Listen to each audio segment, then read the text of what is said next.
Oh shoot, I think somewhere right over there, if I'm not mistaken. Oh, she's going again. Yeah, sorry, I wasn't paying super close attention.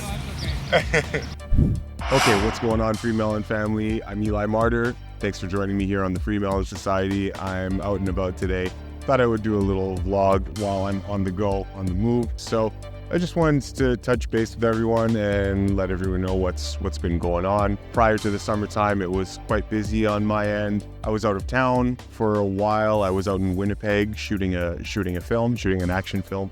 And then when I got back, definitely more absent on my channel than usual.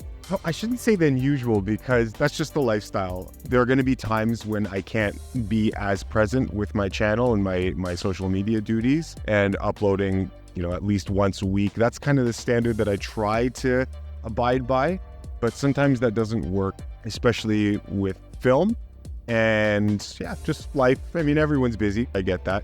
But I don't necessarily make a living with my YouTube channel, right? So sometimes it has to take a back seat. The trip to Winnipeg was a lot of fun. That's going to be a video vlog that I'll release at some point soon. I've also been dealing with family issues, and this recently popped up in the last couple months. And so anyway, I don't want to get into it too much, but my attention has really been focused on family and the stuff we're trying to navigate right now.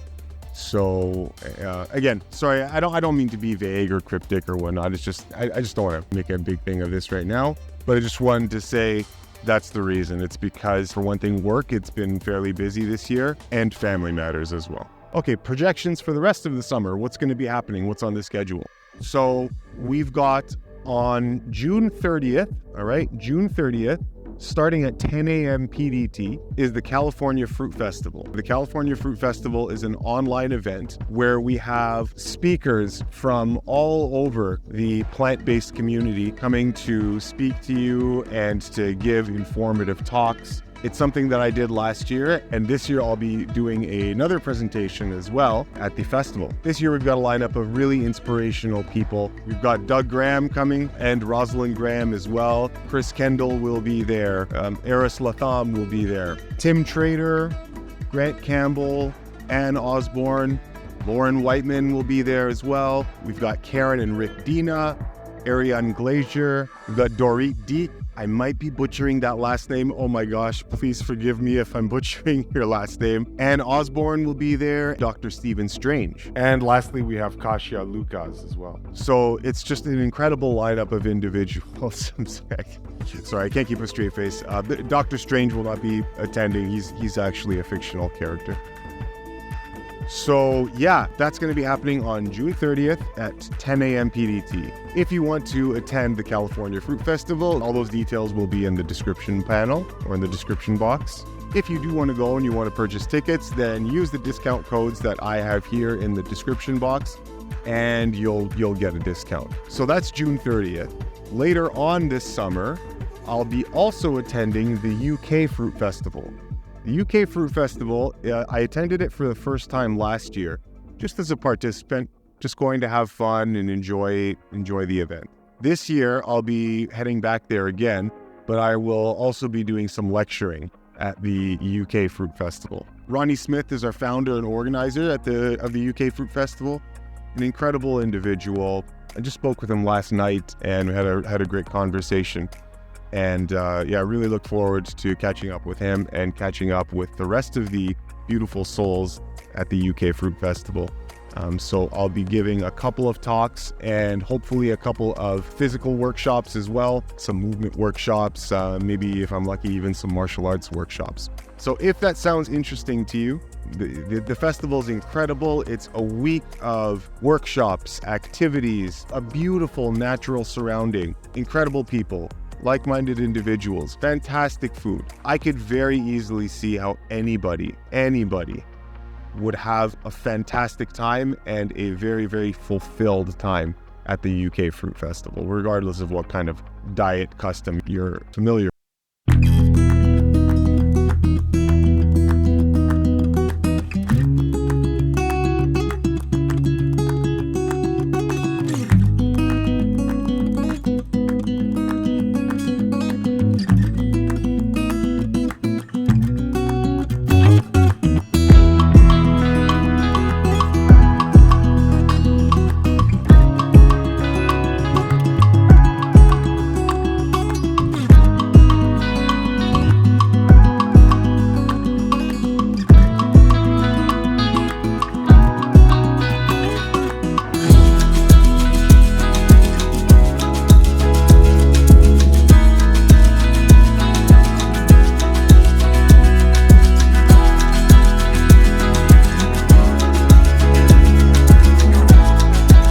Dancing, we've been round the fires, we've been singing, we've been telling stories. Tonight I'm making a marinara sauce. I fill the processor up with some of these plum tomatoes, celery, a bit of mango, add a handful of mushrooms. And then we're gonna mince some herbs and mix those in. Celery.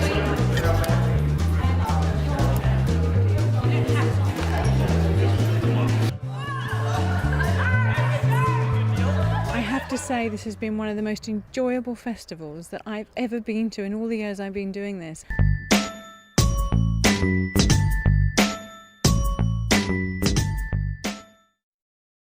Sorry, excuse me as I just stretch out a little bit here. Yeah, so UK Fruit Festival, I will be there. I'll be doing some lecturing and talks. If you feel that's something that you'd like to attend, I'll put the link for the UK Fruit Festival down in the description below. I don't know if I have discount codes to give people for those who want to register, but if and when that changes, then I'll update you guys accordingly. Okay, lastly, summertime's rolling around, okay? And of course, as people spend more time outside, they're gonna be out in the sun, they're gonna wanna do exercise, people are jogging and biking and rollerblading and whatnot. Couple little summertime housekeeping things that I wanted to just run by everybody. Sunscreen, suntan lotion, sun exposure.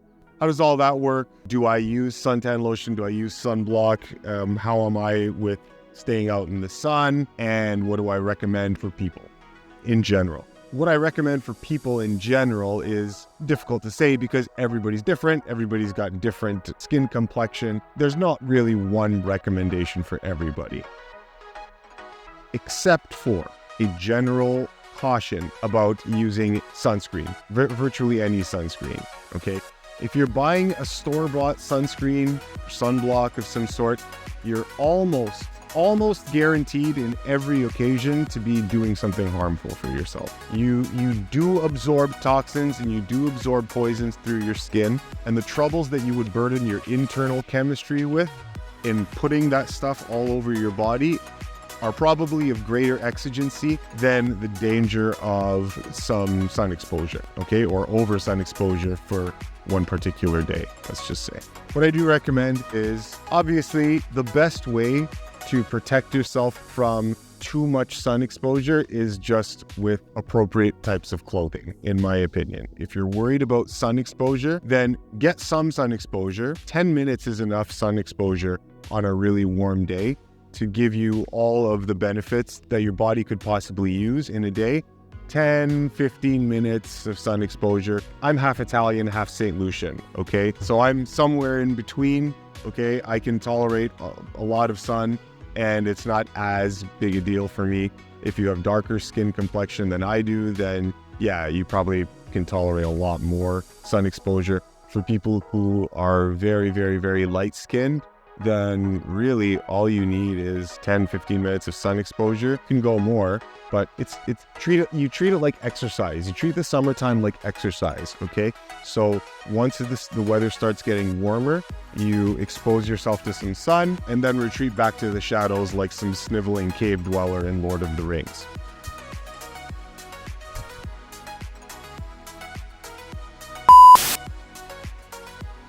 Why is that the first thing that comes to my mind?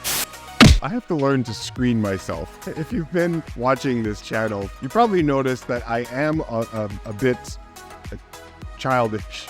So sometimes I have to learn to just... Anyway, I didn't mean that last comment, obviously. I think I just wanted to surprise you with something that nobody expected me to say in that moment.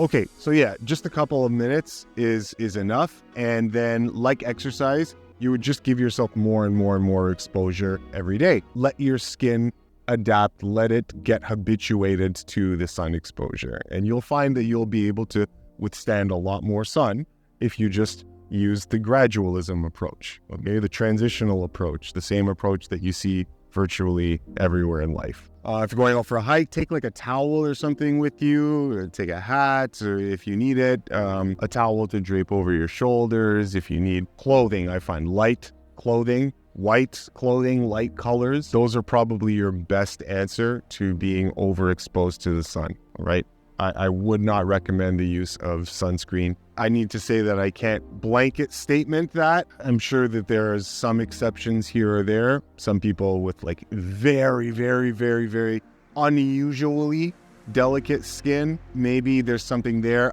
But still, with delicate skin, putting on sunscreen or suntan lotion, that might be even worse, right? I don't know. I know there are healthier sunscreens that you can, natural product sunscreens that you can use. So if you can find those, then I'm sure. But I've been very hard pressed to find any kind of sunscreen that I would trust. I think what I'll do is I'll make a little visual here for you. There are healthy alternatives that you can use as protection from the sun. But just generally recapping, yeah, so treat it like exercise. Take it 5-10 minutes a day during non-peak hours, before 10 a.m. and after 4 p.m.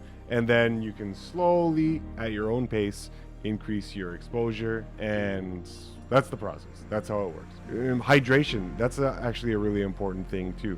Hydration is an important element as well. You want to make sure that you're very, very well hydrated, because more hydrated skin is going to be a lot more resilient to sun damage.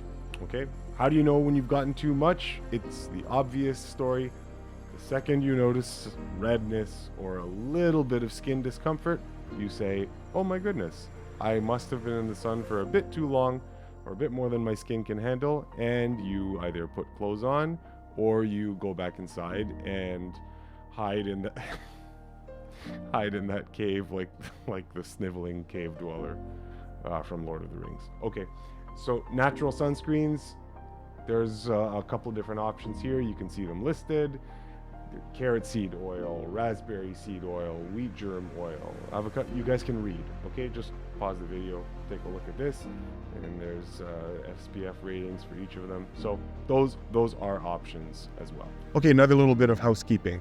Shades. Sunglasses. You'll find that during the summertime, people wear sunglasses. They wear them outside. They're taking a walk, taking a run, going to the beach. Everyone's wearing shades. Again, people are different. There are people who have a lot more light sensitivity than other people. Okay, and so for those individuals with unusually sensitive eyes, this doesn't apply. This is for the average Joe Schmo individual. Nothing wrong with your eyes. You just wear shades because they look cool, right? I think that's one of the major reasons why people wear shades. They just think they look cool. There's something about the concealed eyes that is mysterious. Anyway, there's just this aesthetic appeal of shades. Shades block off very important, healthful radiations from the sun that your eyes absorb and pick up and are good for your body. They help to directly vitalize your body when sunlight enters. The full spectrum of sunlight reflects off of objects, okay, here on the earth, and then they hit your eye. You wouldn't want to stare directly at the sun, okay, because the direct rays are a bit too powerful, but the reflected rays from everything else in your environment, when they hit your eyes, are very, very, very healthy. Just like plants, the sun is very important for human health as well. We don't necessarily photosynthesize just like plants do, but nonetheless, we definitely do obtain an influence from the sun that contributes to our health. So here's another little slide that shows some of the benefits of absorbing full spectrum ultraviolet light with our eyes, right? So for one thing, your circadian rhythms, okay? It helps with the regulation of those rhythms. The morning time is a really good time to get some sun exposure in the eyes. When the light hits your eyes, it cues your system to begin either producing or managing melatonin in whatever way your body deems fit for use later on in the cycle. And blocking this mechanism, this intelligent mechanism, can impair your sleep quality. Sun through the eyes also affects your mood and your mental function. Okay, there's a serotonin influencing component to this that would be a shame to miss out on, right? Sunglasses could temporarily, right, disrupt hormonal function, because when it's dark, when sunlight's going into your eyes and your eyes perceive that it's dark outside, your body might get the wrong idea, right? Your body might be misled into believing, hey, it's actually nighttime, because this is the data I'm getting from the outside world. So that can have effects on your insulin production and other digestive hormones, right? So you can imagine, hypothetically, that you're out at some picnic, you are having lunch, and you've got some shades on because you're one of those strange creatures we call human beings. And you're trying to digest whatever it is you brought to the picnic, and you've got these shades telling your body that it's closer to nighttime than it really is. Well, what happens during nighttime, your body likes to slow down and shut down its digestion, right? So anyway, the point is you might be giving your body conflicting signals. And so it's just better to get the sun exposure. You don't need the sunglasses, just get it in. And when the evening time comes around, you'll have better harmonized with your natural circadian rhythm. And so if you find you're just throwing shades on just because that's the cool thing to do, I would say stop doing that. If you're driving early in the morning when the sun's just coming up, you're driving into the east to get to work or whatnot, and you have sensitive eyes, I get it. Okay, just throw some shades on. If it's going to compromise your driving, that's a bit more important. But I'm saying for your general kind of casual perambulating, you don't need shades. You just don't. Yes, I've worn shades in my life, but generally speaking, I've never in my life felt the need for wearing shades. Even when I'm driving, I've never worn shades in the car. You just don't need them. I think it's one of those things where if you get accustomed to it, you're going to find that you need them more and more and more and more and more. Stop wearing shades, guys. The other thing is, the last thing that I'll talk about on this little vlog here is summertime. We're out and about. I mentioned before, we're rollerblading, we're at the beach, we're getting exercise, we're jogging, we're taking the dog for walks. People like to listen to lectures or podcasts or music while they're out and about. And everybody's got these AirPods in their ears, these wireless transmitting pieces of technology in their ears. And nobody seems to think much about this. If you ask me, I would say that you people are out of your damn minds. I know, I'm sorry, I gotta say it. If you wear wireless earbuds and you do so habitually, you're out of your mind. You're crazy. You're crazy.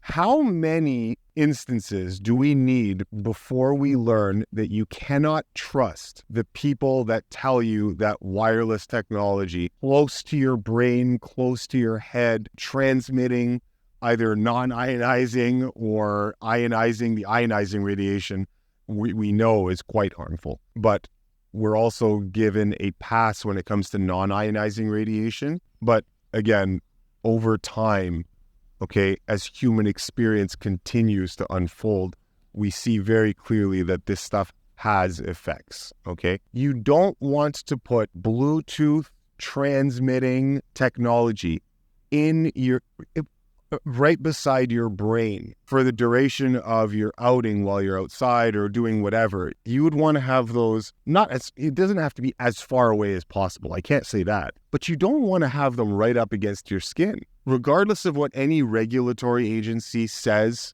about the safety or the non-harmful nature of putting wireless earbuds in your ear, I'm sorry, I don't trust them.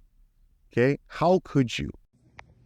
Here we have some Apple AirPods, and they are turned off with the case closed, low levels of RF. And look what happens immediately when we open the case and take out the earbud. Our levels of RF go up pretty high. You can see people walking around with the earpod in their head.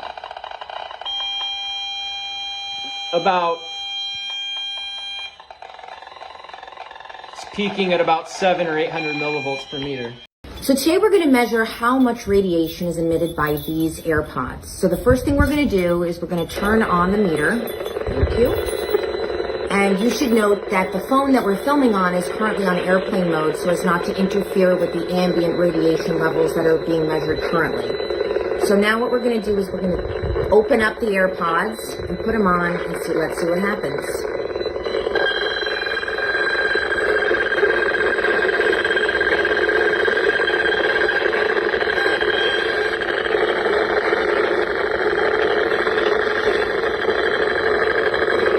You're gonna wear those? Not anymore. 2009, scientists met in Norway because scientists felt that the ICNIRP guidelines were not sufficient to really protect health and life. And a special, pretty lengthy statement was published, and it was suggested that the current guidelines should be lowered at least 50 to 60,000 times compared to the ICNIRP guidelines. 5 years, 10 years down the road, oh, well, it seems it was harmful and the companies knew about it all along, but they just didn't say anything. How many times do we need to reenact that drama before we learn? You can't trust these people. You can't trust these products. Don't put Bluetooth transmitting technology right up to your brain and be comfortable with that. Anyway, yeah, I think people are crazy when they do this. Yeah, a battery-powered, wired set of headphones. Yes, that if you want to listen to music on the fly, that's how you do it. A wired piece of technology that is operated from a battery of some sort, right? That's the best way to do it if you want to listen to music on the fly. Is it inconvenient? I don't care, all right? Anyway, wireless technology, get it away from your head. Get it away from your head. You guys are crazy. That's going to be it for now, all right? Those are the only 3 things that I wanted to just share with you guys. If you like this video, make sure to subscribe to the FreeMelon Society. Give me a like, give me a comment. Let me know what's on your mind. I'll see you next time here on the FreeMelon Society. Okay, take care.